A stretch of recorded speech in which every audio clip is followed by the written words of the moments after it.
अस्सलाम वालेकुम रहमतुल्लाहि व बरकातुहू। माशाल्लाह कल से बर्फ़ गिर रही है, बहुत अच्छी बर्फ़ गिरी कल से बर्फ़ गिरी हुई है। ये देखिए बर्फ़ आप लोग, वाक़ई बर्फ़ गिरी, अल्लाह की रहमत गिरी कायदे से। खुदा इंशाअल्लाह परवरदिगार अहल बैत अत्हार के सदक़े में, चादर मासूम के सदक़े में तमाम हवाइज को पूरी करे, आप लोगों की मुश्किल परेशानी को दूर करे।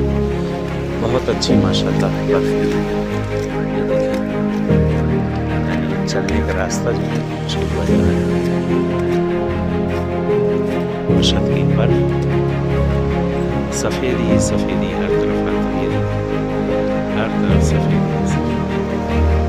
गाड़ियाँ बाकायदा फिसल रही हैं, गाड़ियाँ जो है तेज़ चल नहीं पा रही। माशाअल्लाह अल्हम्दुलिल्लाह गिरे जा रही बर्फ़, गिर रही है, खुदा का शुक्र है। जैसे अभी गिर रही है बर्फ़, अभी गिरे जा रही है, अच्छी बर्फ़ गिरी है।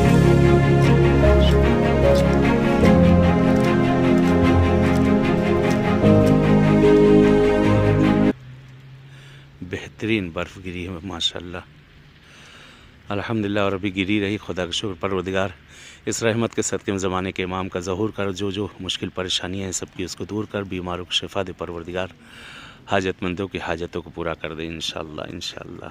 हतमन दुआ कर रहा हूँ, याद कर रहा हूँ, और अपनी दुआओं में मुझे भी याद रखिएगा, और मैं भी इंशाअल्लाह आप सबके लिए दुआ गो हूँ इस बारगाह मशहद में, मौला इमाम रज़ा अलैहिस्सलाम की बारगाह में इंशाअल्लाह इंशाअल्लाह।